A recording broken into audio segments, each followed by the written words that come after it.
Ladies and gentlemen, boys and girls, welcome to yet another episode of the Last Knock Horror Podcast. I am your host, Billy Crash. My buddy Johnny Numb is not here today. He's doing something, I don't know, the Pied Piper of Pussycats out in the capital of Pennsylvania, whatever he's doing. But this is an ultra special show with three guests. And they are, in order, well, there is no order, the wonderful filmmaker, writer, and ice cream addict, Vicky Spiegel. Will be here as well as the wonderful actor, voiceover actor, and narrator, and I'm going to say sound designer and sound editor, Owen McEwen, and our ultra special guest from the wonderful UK is co-host of the Poisoner's Cabinet. Oh my God, how did I mess that up? Sinead Hanna. Thank you. How's everybody doing today? Hello. Very well. Very well. So excited. Thank you. And I know it's Hannah, right? And I said Hannah. Like, why was I trying to put some weird accent on it? You are sort of channeling the show here because for no reason we do things like Hannah. Yeah. Like, why did I say that? What am I doing? No, it is Hannah. You're fine. You're fine. Right. Well, I need alcohol apparently right now. I recommend it. Well, thanks for coming on, everybody. And the subject matter of today, and I want to hear from, everybody and tell us about yourselves, promote your whatever vehicles you have. But I know the primary element, the common denominator, is talking about the great Edgar Allan Poe, regarding, stories, books, movies, maybe his life, the whole nine yards. So apparently this podcast will never end. So the floor is wide open, beautiful people. Enjoy. All right, that's great, and that's been the episode. Who goes first? Do I say something? I don't know. No. Well, how about this? We'll start with a question. When did you discover Poe? When was it like, man, this is Edgar Allan Poe, and wow, I love this guy. Like, how did that happen? The floor is open to you, crazy people. Excuse me. I knew this was going to happen, that the phlegm would arrive as soon as I started talking, which is a lovely way to start this, is to throw in the word phlegm. It's very Poe. That's a missing Poe story, yes. I think I discovered him a bit younger, actually. So similarly, read him at school over in England. I am born and raised in England to Northern Irish family, to parents, so very, very strong Irish heritage and culture, and part of the accent is from there. But in school, certainly, we would have studied Edgar Allan Poe as an example of the Gothic. At university, I did English and American literature, and of course, Poe was on there, Fall of the House of Usher. But really, I think it was when I was a kid, and this has sort of started my fascination with all things macabre and spooky and Gothic, because my parents were really into all things spooky, and my dad used to read to me. Yeah, and he used to read to me when I was younger, and he was always, was a complete bibliophile, like buying us books, and always would lean towards the fairy tales and the old folklore. And the folklore of Ireland is very magical, but very dark. It is very dark. And so I would have read bits of Edgar Allan Poe. I think I remember he would have been in one of those, glorious, big, thick compendiums covered in bats and vampires for kids, weirdly, that you had on your shelf. Or maybe it wasn't for kids. And so definitely remember reading The Raven, and then reading Fall of the House of Usher, and then The Telltale Heart, which I adore. You have to throw in the reference of The Simpsons as well. The first time when you see Treehouse of Horror 1 and you see the reading of The Raven, however old you were, then that would be some people's first introduction to this absolutely incredible poem. Sure. So I agree, he was always there. I forgot about that. I don't remember that because I was enthralled with Lily Munster, but that's a whole nother show. So. Weren't we all, For me, as soon as you said, when for some reason Vincent Price popped into my head. Yes. Because I think for me, my entry into horror was through movies and television. And I always felt like kind of a weirdo in my family because I loved all the scarier, the better. And my mom told me, I begged her to take me to see Night of the Living Dead at the drive-in when I was 5. And So, but I remember Vincent Price for some reason, and I know he did some. Yeah, and That's I think my favorite movie by. Oh, Poe really? movie. Yeah, that was actually. I'm sorry, I didn't mean to interrupt. But No, it's okay. So that was like my gateway drug to Poe was Price. So no, he did, yeah, because he started so many of them with Roger Corman, and I even and I'll never forget like Fall of the House of Usher because he had that pure white hair, and I just loved his character. But the Pit and the Pendulum was just really I loved what they did with the story. Actually, it's one of my favorite horror movies. Actually, it's definitely my favorite Corman film because of again Price, the way he performs. And delivers that whole thing. I just thought it was a blast. Just loved it. Oh man.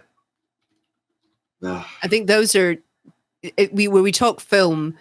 That is again my introduction to horror films is watching those kind of Hammer horror or the Vincent Price movies on TV, and you look at them now. I think you watch them now. If you watch them with an adult, if you'd never seen them before, you'd be like, so lame, so cheesy, whatever. Yeah. I still defy people to go, actually, no, it's lazy. It is still scary. But as a child, which I should not have been watching it, but watching Mask of the Red Death as well, and Pit and the Pendulum, and those Vincent Price ones, and just finding them terrifying because of the soundscape and the drama they put behind it. And I never put two and two together when I was watching these. I just thought, it's a Vincent Price film and it's another Hammer horror and it's a legend like Dracula they'd done in The Black Cat, which I didn't realize again was Edgar Allan Poe. And it wasn't until I was way older that I suddenly went, those were all Edgar Allan Poe stories that they turned into films. I never realized, and I sort of heard the other set of stories that everyone reads to you, and then the film versions. I suddenly put two together and was terrified by them when I was younger and enthralled. No, I know what you mean. And you just reminded me for some reason of one of the oldest horror films, one of the earliest silent films that they've discovered is from 1913. And I don't know if you've seen it. It's Edgar Allan Poe's The Student of Prague. No. And it's great. You got to watch it. I was like, I've watched so many horror films. It's like I have to add it to the list, but I was really impressed by it. It was one of the stories that I hadn't read, but watching the film, it has this Faustian element to it. And I just really, really enjoyed it. So you want to see a wonderful early silent film, 1913's The Student of Prague by Poe. And it's, let me know what you think. It's wild. It's just wild to watch. But because there's so much you could do with Poe, and we've seen his influence on all aspects of horror.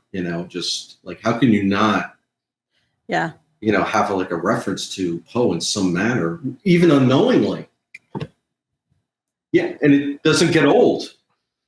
No, I think the interest in Poe still resonates and still gathers a pace every single time a new story is done by him.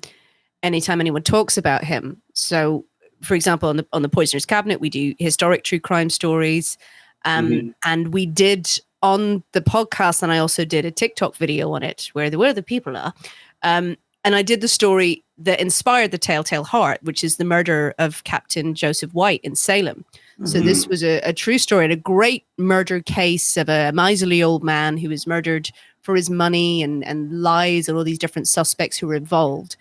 And that was the inspiration, allegedly, for Edgar Allan Poe. He certainly covered it. He looked at Nathaniel Hawthorne, also covered the trial. So all these great writers. Wow. But when we did the story on the podcast, it got a lot of traction. But particularly when I shared the video, just saying, "Did you know? Did you know that Telltale Heart was inspired by a real story?" Again, the views through the roof. Everyone just wanted to watch it. Everyone was just going, I love Edgar Allan Poe. And even if they're sort of, hadn't really watched the whole of the video all the way through, they were just like, Edgar Allan Poe, I am here for it. It's just he's almost a legend beyond a legend. Sort of people go, I love the vibe of Edgar Allan Poe. Even if you're not looking into the history that much, I can do a video on it and people will watch it just for the sake of watching it going, I'm an Edgar Allan Poe girly or, those sorts of things. But still the fascination with him and his past and anything he was connected with is still so strong today. And whether that's the films, maybe that is Fall of the House of Usher reigniting that, or whether it's just that underlying thing that if you are into the Gothic, if you're into anything macabre, Edgar Allan Poe is kind of your granddaddy for it. You know, he is the person who started so much of it. You know, there's obviously writers way beforehand, but is the poster boy. But it's also his, I think, a lot of what drives his popularity still today, because he still has millions of followers on all these various websites and social media, is his life story too. He's such a gothically dark, romantic figure, you know, this life he had, and he was emo. He was emo. He was emo. And before it was emo. And it wasn't cool then, you know. No. Yeah. It wasn't cool when we were all emo, you know. Oh no! Oh my God, no! No, but like Vicky was saying, you know, not just his life too, but his mysterious death. Yes. You know, nobody's like, well, what really killed him? You know, and I mean, well, people. It's almost like people treat that like the Jack the Ripper case. Who is Jack the Ripper? Well, you know, it's the same for how did Edgar Allan Poe die? You know, I think somebody like aliens killed him or something at this point. It's so crazy, but yeah, he just had a really bizarre life. One of those lives that like where nothing really like came together like he wanted, you know, and his you know, he was like all that failure, all that lack of money, you know, moving everywhere, and the strange marriages, you know. Yeah, questionable. You know, like, questionable. Real, and the women in his life were just, and I don't know. Every time I see a real picture of Poe, and I look at him, I'm like, I think I might have slapped him if I knew. He does when you read him. He does seem a little whiny, and like you, oh, come on, grow up, you know. But at the same time, I keep noticing this pattern when I read about artists from the past whose work has blown up now, like for instance, the Brontes too, and they never saw the success in their own lifetimes that all of these companies and whoever is profiting from now. And it's just so sad to me. I feel terribly sorry for him, you know, that he didn't get to see how popular he is right now, you know, like that's crazy to me. Yeah, and he tried to make himself popular because he wrote those puff pieces, and the puff piece was he would write under an assumed name a review of one of his poems, you know. And he would, I didn't know that. Yeah, he did that all the time to try. Oh my gosh, his popularity. Yeah, he did that stuff. So he was the ultimate social media guy too, then. And I guess he does have this sort of persona, as you say, that it's exactly that. If we met him now, we would want to slap him, or we probably wouldn't want to hang out with him, or we'd have words with him and go, Edgar, mate, some of the stuff, great writer, where no one's denying that. We're a little bit worried about the relationships. We're not going to lie. I think but also the fact that he didn't have success in his lifetime, and we've mentioned a couple of artists who are like that. You know, the Brontes, and I think one sister was successful. Emily Bronte was not, and she was sort of like the at the time not really appreciated. And Wuthering Heights has sort of gathered this pace afterwards. You've got Vincent van Gogh as well, who was sort of struggled and tormented, and is one of the greatest artists of all time now and appreciated. And maybe that it again feeds into that persona, and it's not just emo, it's goth, whatever we want to call it, of being the tortured artist. You know, I'm not appreciated in my own time. No one understands my genius. And maybe there's so many people out there going, well, you can always hold up Edgar Allan Poe and go, well, he didn't get success and he wasn't appreciated properly and he was a genius and people will realize it after I'm dead. Yes. Sort of, will they, you know, people like, no, the lifespan was a lot shorter back then. So you had time, but now, it does feed into that sort of, you know, the tortured artist. Yes. He does have that persona. I'm wondering if Poe was considered back then a one-hit wonder because he did have The Raven and he would go all over, read that. That's how he made money. You know, like he would read it. Can you imagine being at a reading, him doing, you know, The Raven, and people not realizing all of these other great works, you know, because he's the father of the detective novel, you know, the detective story. You know, the Purloined Letter, and you he's getting credit for that. And I just think it's interesting that with all those failures, or the way we perceive, failure, he kept on writing anyway. It's like he couldn't stop himself. That's all he could do. Like Van Gogh could only keep painting. He couldn't do anything else. You can't stop what you are. Kind of thing. I was just going to say, I like the idea that when he was going and he toured the Raven. Does anyone know what he sounded like? Oh boy, I wish I knew. He probably had he had to have had like a Southern accent to a degree. A drawl, yeah. Yeah, American Southern accent. Yeah. Yeah, maybe. But knowing him I don't know would he have tried to have disguised his voice in some way or make himself sound different? So make himself maybe sound larger affected something, yeah. I don't know. Or he had a really squeaky high voice that just does not lend itself to the Raven. And he was doing all these tours and I was like, we need to stop him reading this poem. It's really good, but this is a bit much or something. Well, actually, that's a good point because that probably wasn't the case because so many people came out to hear him read time and time again. That's what I was going to say. That's reassuring. Now, I feel like that they would have shut that down fast. Like, hey, we got this other fella. He's willing to read. What do you think?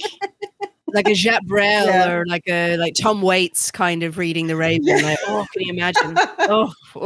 Oh yeah, no, let's do that. Oh my god. Tom Waits reading Poe, that would be. Oh, let's do it. I'd pay for that. Yes. That'd be great. So, Vicky, how did Poe inspire you to create? You created this, television pilot and all. What was it? How did it come about? How did it jump into your brain? I got as a gift for Christmas one year from my beloved family, a gigantic book of a compendium, as Sinead called it, of Poe stories in this beautiful big book. And I hadn't read him for many years. And I read, it was 2 stories, actually. It was what's the one is it called Buried Alive or Buried? Can't remember. But we all know that Poe had a fear of being buried alive. A lot of people did back then, and rightfully so. Yes, exactly. And that's why they had wakes, by the way. I love that. I love that. Anyway, that's another story. And then also one of my favorite stories of his is The Facts in the Case of M. Valdemar.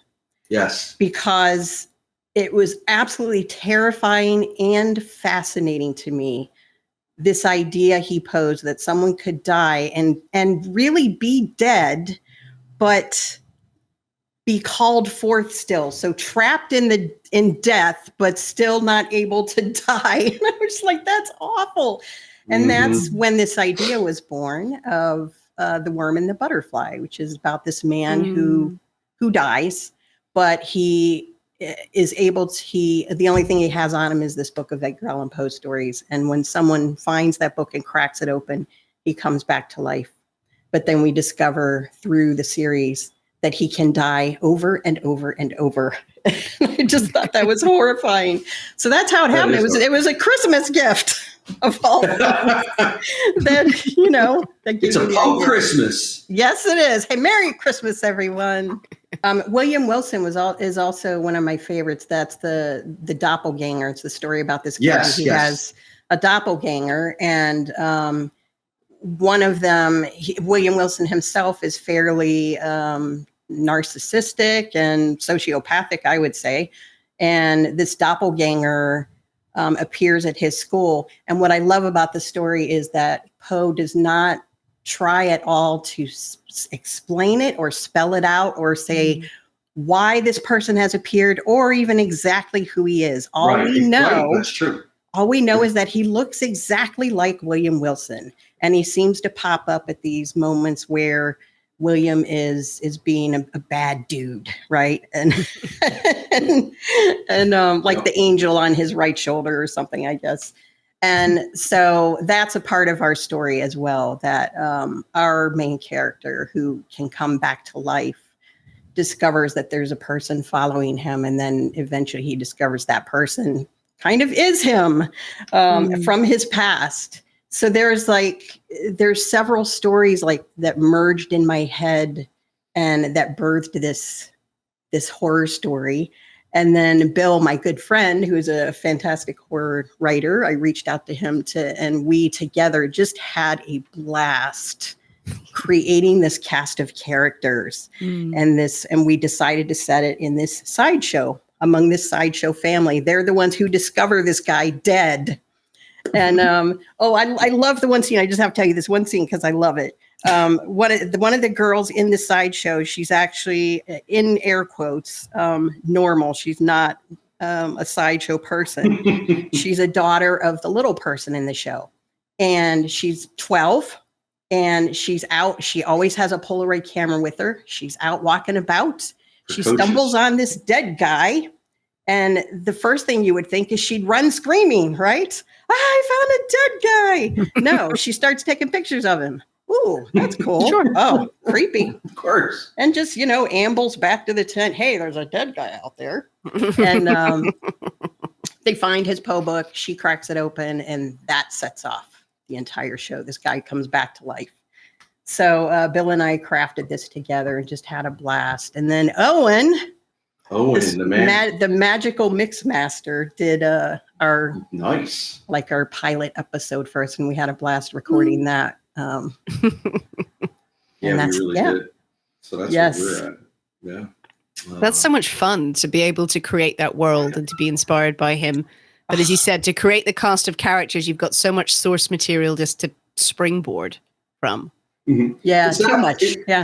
Yeah, too much maybe. But is that what inspired you for your podcast, Sinead? Oh, Was it Poe? And they're like, I don't know. A Poe cast? What was it? Yeah, not so much Poe, really, just the amount of people who try to poison people, each other over the centuries, really.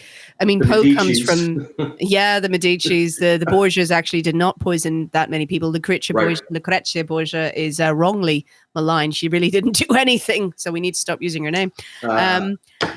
Really, the podcast came as just an interest in starting a true crime podcast that was comedic. It was about, but we thought we'll do history. And we love Victorian and we loved Edwardian and we loved that era Poe came from. Poe wasn't the inspiration at the start. It was, let's look at the lives of the great poisoners. Let's look at poisoners because they're fascinating. And this era, that was Poe's era as well, coincidentally, is just so full of interesting material of the way people lived, of all of these macabre stories that are also just batshit crazy and stupid in hindsight. Yeah. The stupidity of so many poisoners, and they're very dark in places, but there's so many people who thought they could get one up on society by subtly poisoning their enemies. And we just suddenly thought, okay, if we're going to do a true crime podcast, we'll drink during it. The format of the show is we make a cocktail that's inspired by the tale that we tell. And oh man, this is the greatest podcast ever, just with that. That's fantastic. We drink during it, but we do a lot of research. That's the thing, is that we're very particular that we would delve into the archives, and we only wanted to do historic. We didn't want to do, there's a lot of true crime that does modern stuff. We wanted to stay in that era because people love the Victorian era, and we've gone to the 15th century, the Tudors, we've done the Georgians, we've done back in Rome, but it's just an era that people love. They love the themes of it. They love all of the stories around it. And there's so much information you can mine from it and tell so many stories. So as you were saying, Vicky, Poe's fear of being buried alive. This was a genuine fear that so many people had across Europe because of their not understanding the decomposition of the body. Right. So people put into the ground and then they'd sort of stay over them and then they'd open a coffin later because they thought there was a ghost around or something, and they'd see these bodies sort of puffed up with blood coming out of their mouths, and they'd run around screaming, "Vampire, vampire, oh my God." And it's just, that's the way the bodies decompose. And then you have body snatchers later on, and like what people did to learn anatomy, and that universities and doctors and everyone were digging up bodies right, left and center and paying people for huge amounts of body parts to be delivered, to be studied. I mean, this is all stuff that you go, oh, okay, that must only exist in storybooks. And you're like, no, these things happened, and they just get crazier and crazier. And I think in the show, we've talked about the case that inspired Edgar Allan Poe on the show as well. Like, we love literature, and we have a little book club. I've done a reading as well of The Raven on there, and it's an idea that I want to take as maybe make a little stage show as well, because I'm part of a drama group, to do something with shadow puppets as well, because that's just what I do in my spare time. It's and we've got a reading and it's available on the show as well, but it's the beauty of his words, and The Raven is something that always strikes me. Absolutely love it, and I could talk separately about The Raven for an hour. We'll do in a moment, but if you wish. But really the show is just, let's just sort of really lean into all of that macabre, all of that Victorian, and all of the silliness with it. Like, have fun with it. Don't get too emo serious. Like lean into the whimsy goth. That's what we like to do. Yeah. And that is what, honestly, drew me to the Poisoner's Cabinet, Sinead. One of the things I loved about The Last Knock is Johnny and Bill's camaraderie. When I would listen, I would feel like I was sitting on their couch listening to their conversation. And that's what I loved about it. And I love when you and Nick are talking, I feel like I'm listening in on a conversation, that maybe I've invited over as your friend, and you're making drinks and you're talking about true crime. And it was the perfect mix. And it just grabbed me right away. I was like, this is. Oh, thank you. And I think great. With when you do duo things, and it's a credit to all of you as well. And you guys know, and it's really important to say that, podcasts are hard work. The work that you guys do and you put into it, it's hard work. If it sounds fun and irreverent and it's hit the spot, great. There's a lot of work that went in and behind the scenes. And that's not saying it as in everyone needs to acknowledge it. It's acknowledging other creators and saying, it takes time of you sitting with your head in your hands going, okay, we have to do this and we have to cut all of this out. And we do a lot of editing as well, because otherwise it's just umming for about 90 minutes. But yeah, it's a lot of hard work, but it's a joy as well. And it's really lovely. And it's lovely. And we get to meet people like yourselves as well. We get to meet other creators and get introduced to new worlds. Well, thank you for saying that. That's wonderful. I just want to share a drink with you somewhere, like your best cocktails, since you're the mixologist, Ooh. Well, I'll try and, you know what, we've said this and I should have thought of this before. So I'm going to search this while we're talking. Because we always come up with a cocktail that is inspired by the tale that we tell. So we obviously did a cocktail that was about Captain White, which was the story that inspired Telltale Heart. So I'll find it and I'll have a record of whether or not it was good. But the cocktails that we've done on the show, it depends if you like spirit forward or not. There's some classic ones. We always lean to the classic ones rather than party cocktails. Gotcha. So you've got to like your, a good bourbon. Yes. You've got to like your gin cocktails. Yes. Nick loves his chartreuse. I want to tear my eyes out. That's a wild flavor. That's an interesting. That is twiggy, as I call it. He calls it herbal. But these we sort of create the cocktails along the way. We found some good ones, and we always say there's not one cocktail for everyone. It's down to your palate. So we always say if you've got a flavor profile that you like, or you say I like something sharp, I like something sassy, we'll find something that you'll enjoy. But you just sort of go to a good mixologist and say, hit me, give me this. I'll see if I can. Well, I would drink anything you put in front of me, even though I know you talk about poisons. I would take the chance. But does anybody know, without looking it up, what Edgar Allan Poe's favorite alcoholic beverage was? Mint julep. No. What is it? No, I don't know. I'm not going to try. I never would have guessed. His drink of choice was a brandy eggnog. Oh. Ew. Yeah, exactly. Ew. You know what? Baby's drink. Sorry. Now that I remember, we wanted to slap him a minute ago. That makes total sense. I know. It's a brandy eggnog. Okay, well nice. It's got its place. It's thick and hearty. Maybe he didn't eat enough. Maybe he was trying to get the calories that way. Well, you know what, Sinead? I love how you're trying to save this. I love it. He wrote some beautiful works. He did. I like that you went to absinthe, Owen, and it is. Yeah. I mean, it was the drink of choice of Ernest Hemingway drank it. He had his Death in the Afternoon.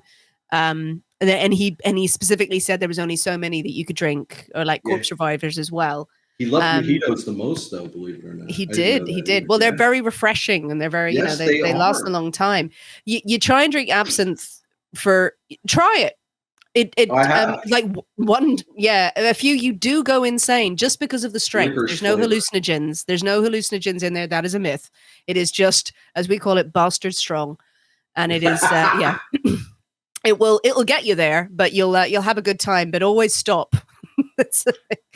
Quit while you're ahead. A local bartender makes a drink from the 20s that it's pineapple and absinthe, and it's like, can I have another 5 of these? And then it's like they're calling an ambulance. But it's so good.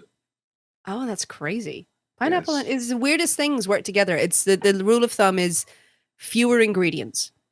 Usually 2 or 3. Absolutely. 2 or 3, you'll be onto something there. You start getting to 5 or 6. There's the odd exception, of course, but 5 or 6, you're gonna lose something in there. You're not gonna get the full flavor. But a couple, the weirdest combinations sometimes. A good rule for life, I think. I feel. Yeah, and a good rule for writing, because that's what Poe did. His stuff was his stuff, and I'm not saying his stuff was simple, but he relied on elements of atmosphere and character to explore, like a particular track of a story, and he did it so well. He didn't need to come up with something wild. He didn't need to have a twist. Like if you do feel like there was a twist in a Poe story, it's a logical progression of the narrative, which is really wonderful. And I think that's the great thing when you read Poe. It's like, where's he going to take me? And that's what I always enjoyed. Like, oh man, there's 5 pages left. I can't see this ending. And then he does this thing. I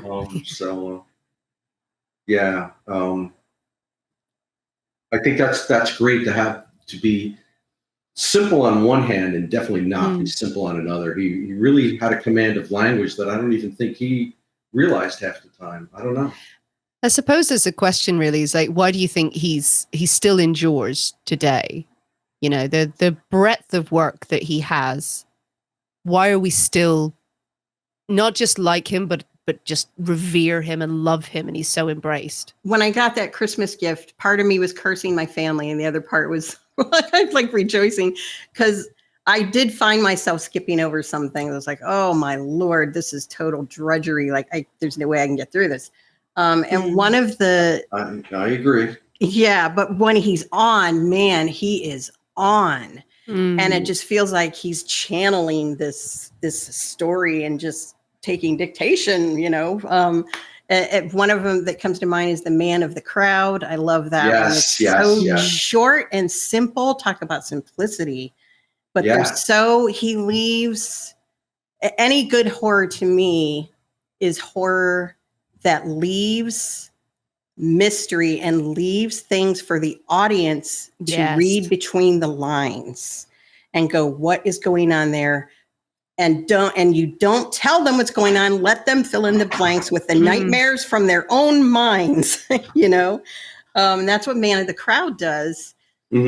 And but the one that like kind of killed me was I think it's actually a poem, "Never Bet the Devil Your Head," which is a great title. Yes. And some of the best movies that have been made of his work are the ones I think that don't try to recreate the story, but instead take inspiration from them. And I discovered this compilation made in the 70s, and Fellini did a version of Never Bet the Devil Your Head called Toby Dammit. Yeah. Oh, yes. Toby Dammit. With Terrence Stamp. Terrence freaking Stamp. Yep. And it is like Salvador Dali and Poe had sex and made this movie. It is crazy. It's wild. It is crazy. It's nuts. It's so good. It's like my favorite Poe movie, actually. I guess it would be that's a great choice. That's really a messed up film. That is so wild. It's really good. Yeah. But this is why I liked Poe, because and it's part of what you're talking about here. He not only would have like this mysterious story to begin with, the characters that inhabited it were also mysterious, all of them in their own ways. It was like layers of mystery upon mystery, and you didn't know who these characters were really. There was always like an element of suspicion every time I'm reading a Poe story, regardless of how, like, I don't know if I could ever say one character was ever particularly nice in a Poe story. Yeah, you don't know who you can trust. Yeah, exactly. Yeah. And that just added so much. But again, it was a simple approach. It's like, okay, this is going to be a mysterious story, even a poem. And, but the people in it are going to be mysterious as well. And it just adds to the flavor. It's like, being it was a great chef, like putting all these ingredients together. My gosh. It's, I also love like Top Chef and any cooking show basically. And I keep noticing these parallels between cooking a really good dish and writing a really good story. Yeah. It's always like less is more, less ingredients is better. And it's the same in writing. And just like mixing a good drink, just like Sinead said. Yeah, exactly. Yeah. There's no one to leave out. And sometimes you want something really indulgent. You want something really heavy and sweet, and you want to pour in all of that sugar and cream or whatever. And sometimes you want something sharp, and sometimes you want something just pared back. Yeah, it's the same. It's knowing what to put in and what to leave out and just sprinkling it. It's a great analogy. You just reminded me of a story. We used to have a place, the Charcuterie up here in town, French chef, and one day the soup was New England clam chowder, which is clam chowder with cream, milky. And I like it. So I order hers and I, take one spoonful and I almost wanted to burst into tears. I've been in New England. This is the best New England clam chowder I've ever had in my life. I finished the bowl. I'm dying. I'm practically crawling, towards the kitchen to get to this chef. And I was like, this was amazing. This was the best I've ever had. So I'm doing all of this and that. She's got a little smile on her face the whole time. And she's like, Bill, I'm going to tell you the secret. Really? Yeah. I said, what is it? I use bacon grease. I'm like, what? It was like, that was it. She just added bacon grease to like this. And it was incredible. It was just changed it. And it was just the simplest extra element. Yeah. So sorry, we're talking about drinks and food now. I can't, Yeah. But it's that thing is that little bits of it. Yeah. Dear listeners, Vicky here. At this point in our interview, our audio went a bit wonky. Owen just asked Sinead what kinds of stories the Poisoner's Cabinet covers, and if she knows Poe's inspiration for the Cask of Amontillado. Back to the interview. No, we do all murders and we do all kind of crazy crimes now as well. And that I'd heard that he was inspired by a real case of immurement, and immurement happened quite a bit. Sort of immurement is taken, which is the word for being walled up and being left alone, to die and to have a horrible death. It did happen. It was a form of punishment. It was more frequently used against women. If you didn't want to burn them at the stake, you'd put them in there. So people, again, the reports on these are sketchy because it was kind of historic sort of form of punishment. And then still some people were doing it. I mean, like all weird medieval punishments still were happening in the 1800s in certain areas. You'd be surprised. No, I'd heard that it was alleged to have happened that he was at a military base, but I didn't know that they actually found someone and whether there's a story behind it. So definitely we'll look into what the story could have been with that. And that's a great tidbit to sort of go, well, what did they do? Was it just a form of punishment? Did someone do something wrong? Did they break ranks? Did they commit a crime? Or was it, a form of their own punishment they were meting out within the ranks? Maybe they did. It's quite hard to brick someone into a wall without people noticing. Yeah. It's not fast. How can you do that? It was this protracted torture that they were used in certainly in the medieval periods, but it was so you would be bound and you would witness your life being taken away from you, that you would be walled up, and they would sometimes leave you a bit of food, a bit of water, and then you would just expire, and you would just and sometimes they left you bricked up and they would feed you for years. But then that was your cell. That was your cell forever. That sounded like what they did with Elizabeth Bathory, when they sealed her up. So she was never sealed up. She was put under house arrest. House arrest. She was down in a cell, and there's a lot of as a side note, Elizabeth Bathory. She was. Many people think she didn't do anything. Is that she? I know that the king wanted her land. Yeah, the king wanted her land. He did, and all the nobles around her kind of set up this thing that she killed 650 people. Was she a nice person? No. She doesn't look like it. I firmly believe that she was horrible. She was like every other noble. I think she beat the hell out of her serfs because she owned them. Yeah. And she was not very nice. Did she kill that many people? And was it in their interest? No, I don't think she did. Was it in their interest to get her out of the way? But she was under house arrest. So she was imprisoned, and that became that she was walled up. But she was in a cell. It's quite comfortable. But she didn't get daylight. I think allegedly is that she was sort of sealed up and was not able to see daylight for the rest of her days, and sat there sort of ruminating on her life, on the very strange life she'd had. Oh man, oh man, well, man, this is pleasant. But then again, we're talking about Poe, so how can it not? I mean, especially when you look at like his story on Marie Roget, Yeah. Oh, it's so funny. I was just about to say that. Oh, okay. It's so horrible. It was had such an impact on that whole area of New York for the longest time, right? And I went. Yeah, actually, I have a morbid fascination. I will confess. I think we all do. I think you're in good company. Because he based that story on the true case of Mary Rogers, right? Right. Who went missing and was discovered murdered, and they think that they don't really know who killed her, but they suspect she was pregnant, and they suspect maybe it was a botched abortion. All of these things. But the cigar store, it was based on the beautiful cigar girl. Wow, that's hard to say. But you said it. Yeah, I got it out. Yay! That location, I wanted to find that location in Manhattan. I was like, I want to go see where the cigar girl store was. And it's now, what is that? Like I think it's a Pret-a-Manger, or is that how you say Pret-a-Manger? Is it Pret-a-Manger? Yeah. Oh man. Wow, well, fancy. You could, if you want to go way French, you would say Pret-a-Manger. But in England, you call it Pret. You're going for a Pret.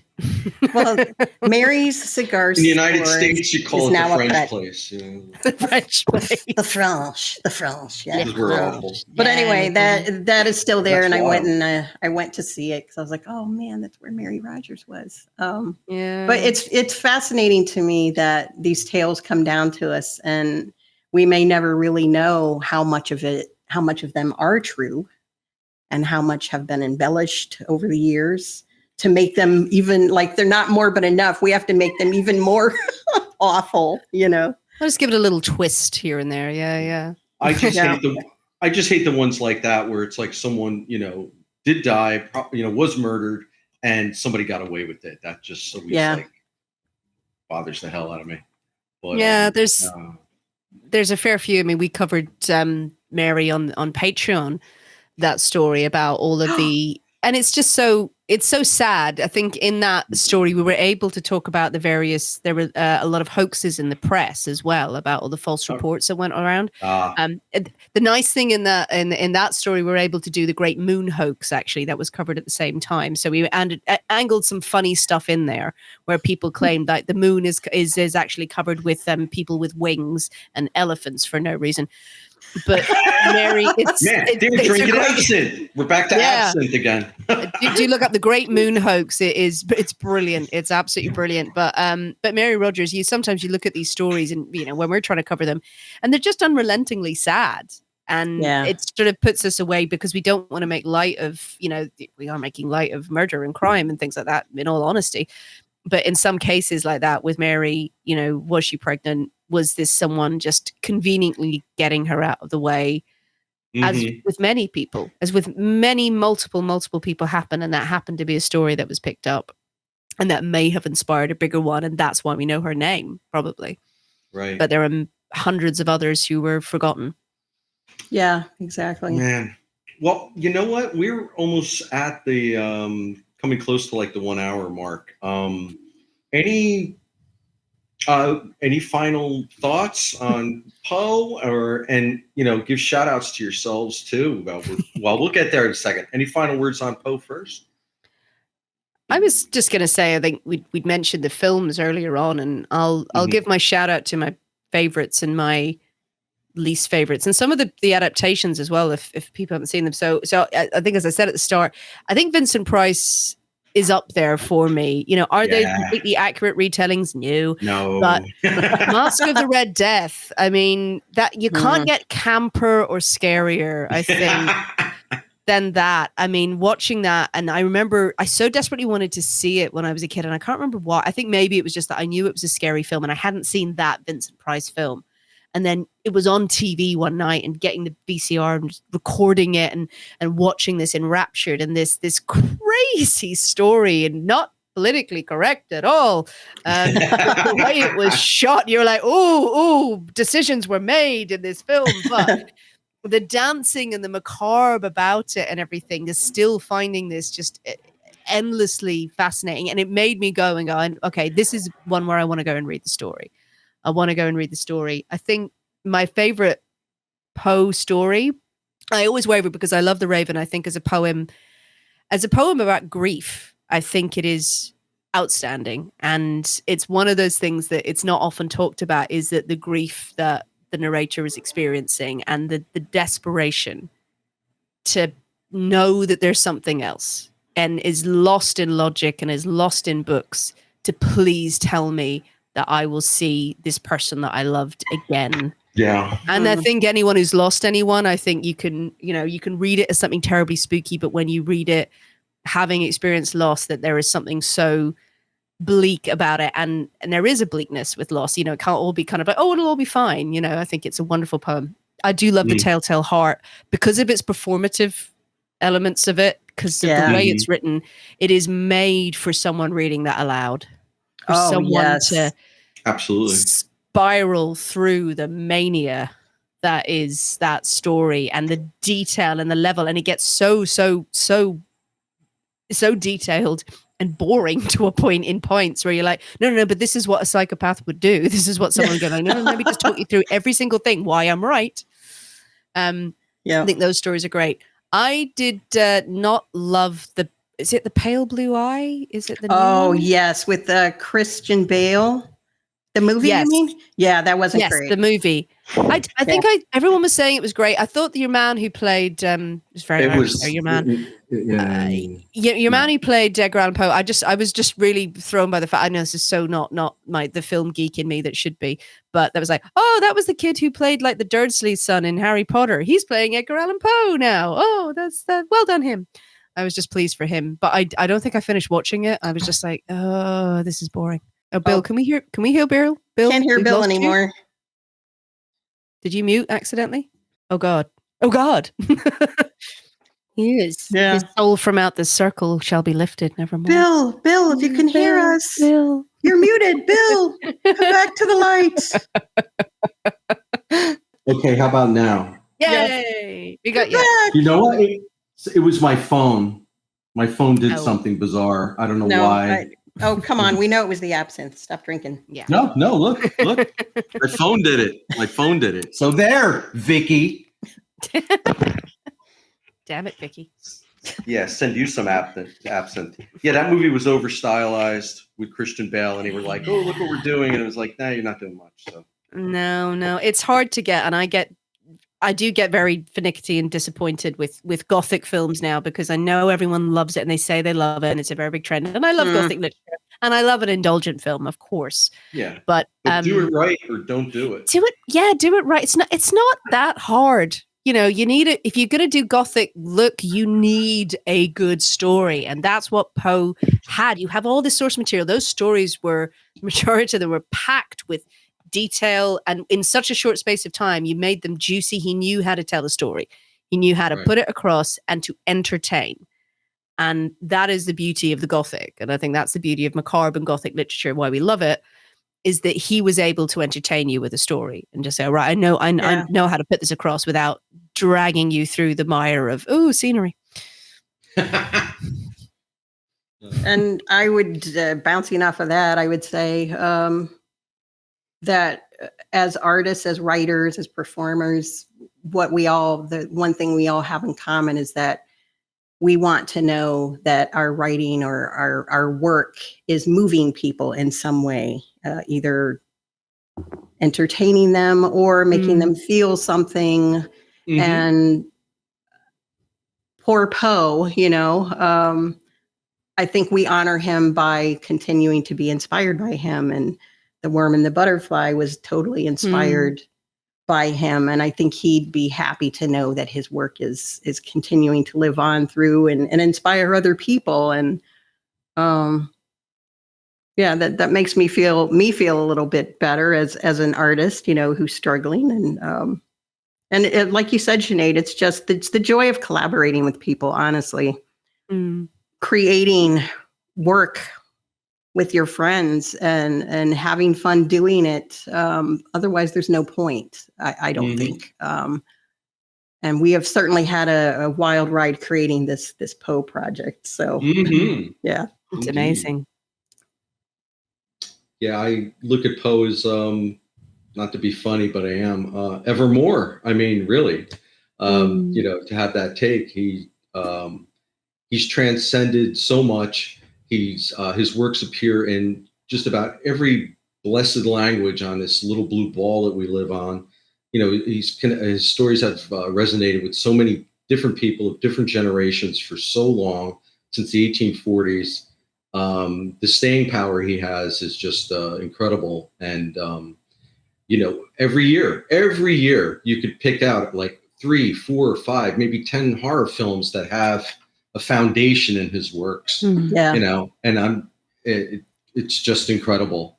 For those who want to know who the hell I am, I'm Sinead Hanna, and we do the Poisoner's Cabinet. You can get it anywhere you listen to your podcast. It is comedy, true crime, cocktails.